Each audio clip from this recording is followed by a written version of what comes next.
So what's the story behind UNISWAP, one of the most important protocols in DeFi? And why was the UNI token probably one of the best distributed tokens ever? You'll find answers to these questions in this video. Before we start, if you're interested in learning more about decentralized finance, make sure to subscribe to my channel. UNISWAP is clearly one of the most important and the most discussed project in the DeFi space. At its core, UNISWAP is a protocol for decentralized exchange of tokens on the Ethereum blockchain. The UNISWAP protocol is deployed as a set of smart contracts, and it's completely decentralized, permissionless, and censorship-resistant. UNISWAP is built on the concept of liquidity pools and automated market makers, or, to be precise, a constant product market maker. If you'd like to learn more about the mechanics of the protocol, check out my video on liquidity pools, which uses UNISWAP as an example. You can watch it here. Back to the main story. The initial version of UNISWAP was published to the Ethereum mainnet on the 2nd of November 2018. This was the culmination of over a year's worth of work by its creator, Hayden Adams. What is super interesting is the fact that Hayden, who used to work as a mechanical engineer, started UNISWAP without any prior programming knowledge. He learned how to write smart contracts while working on the initial version of the UNISWAP protocol.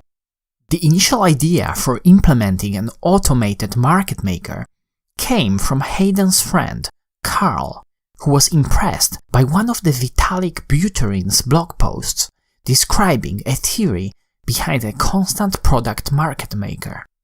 At the time of building the first version of the UNISWAP protocol, EtherDelta was pretty much the only decentralized exchange with some traction.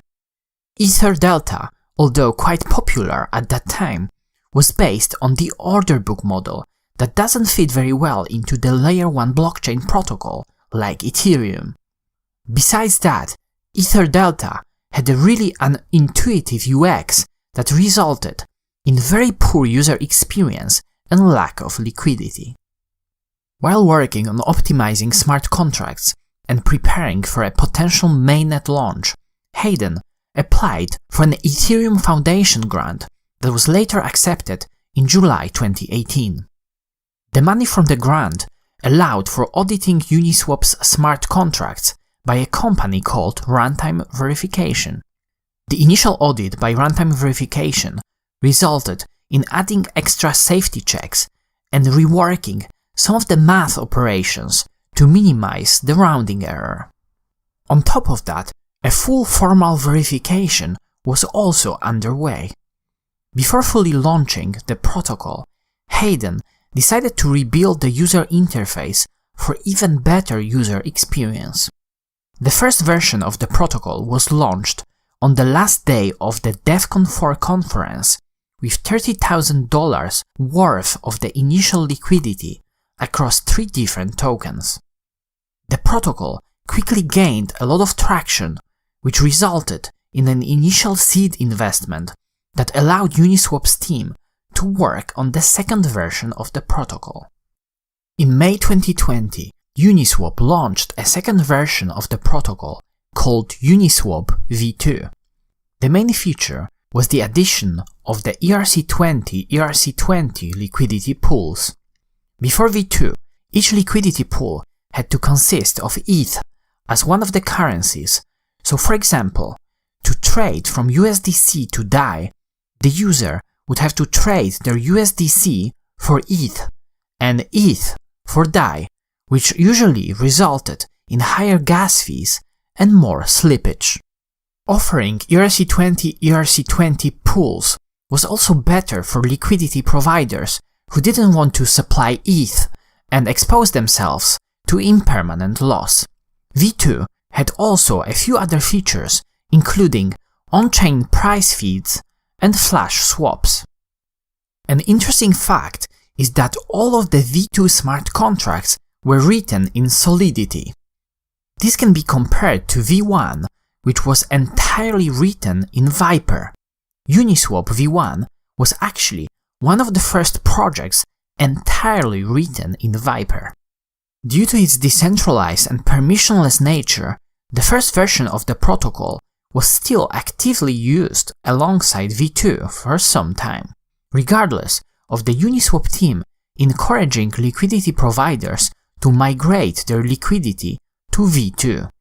This also shows the true power of unstoppable code.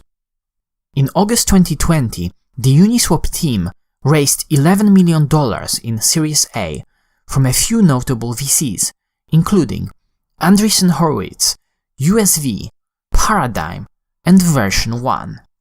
The funds were used to grow the team and build Uniswap v3, which will dramatically increase the flexibility and capital efficiency of the protocol. In May 2020, with an increased interest in DeFi, the trading volume on Uniswap started picking up. It was not unusual anymore to see over $1 million in daily volume and around $10 to $20 million in provided liquidity. In August, with all the yield farming craze going on, we are looking at around $150 million in daily volume and around $300 million in provided liquidity, a truly exponential growth. The Uniswap volume started getting closer and closer to the volume of top centralized exchanges, overtaking some of the most popular ones, such as Kraken. SushiSwap also came into play at the end of August. SushiSwap was aiming at directly competing with Uniswap by forking the project, adding a reward for Uniswap's liquidity providers, and eventually stealing Uniswap's liquidity into the SushiSwap platform. You can learn more about this process, also called a vampire attack, in my other video here. The SushiSwap yield farming resulted in Uniswap's liquidity going from around $300 million to almost $2 billion in a matter of days. On top of that, the daily trading volume was ranging between $500 million and $1 billion, at some point overtaking Coinbase's daily volume. This was an incredible achievement, especially considering that Uniswap had only around 10 employees compared to over 1,000 employees at Coinbase. Before the liquidity migration from Uniswap to SushiSwap started, there was still around $800 million worth of Uniswap's liquidity staked on the SushiSwap platform.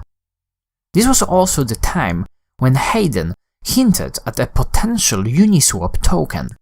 Although the SushiSwap migration resulted in Uniswap's total liquidity dropping from almost $2 billion to as low as $500 million, the remaining liquidity was still higher than a couple of weeks earlier before the SushiSwap project even started. The trading volume also remained strong at around $300 to $500 million per day. On the 16th of September, Uniswap announced a launch of their new token, UNI. The most surprising part of the launch was how some of the tokens were retrospectively allocated. Everyone who had used Uniswap even once before the 1st of September was eligible to claim their 400 UNI tokens that were worth around $1,200 on the day of the announcement.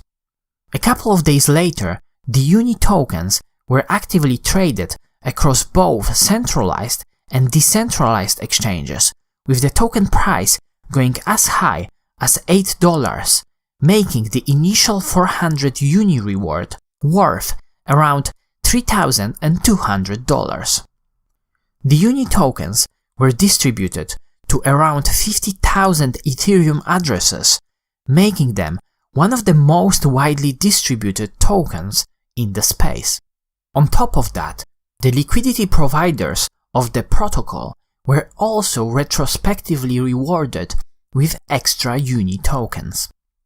A total of 1 billion UNI tokens was allocated in the following way: 60% to UNISWAP community members, 21.51% to team members and future employees with a 4-year vesting period, 17.8% to investors, also with 4-year vesting, 0.069% to advisors with 4-year vesting. After 4 years, there will be a perpetual inflation rate of 2% per year to ensure continued participation and contribution to UNISWAP at the expense of passive UNI holders. On top of that, UNISWAP announced 4 incentivized liquidity pools that will be rewarding liquidity providers with extra UNI tokens. This resulted in attracting millions of dollars of new liquidity. At the time of making this video, there is over $2 billion worth of liquidity locked in the protocol. UNI holders can also vote to add more incentivized pools after an initial 30-day governance grace period is over. By launching a token, the UNISWAP team wanted to further decentralize the protocol, making it a publicly owned and self-sustainable financial infrastructure, while still continuing to protect its indestructible and autonomous qualities and working on UNISWAP v3. The token holders will be able to participate in UNISWAP's governance by voting on different proposals or delegating their votes to a third party. And, as with pretty much all of the governance tokens, there is a lot of speculation on the potential future revenue share from the protocol with the UNI holders. So, what do you think about UNISWAP's UNI token and the way that it was distributed? Comment down below.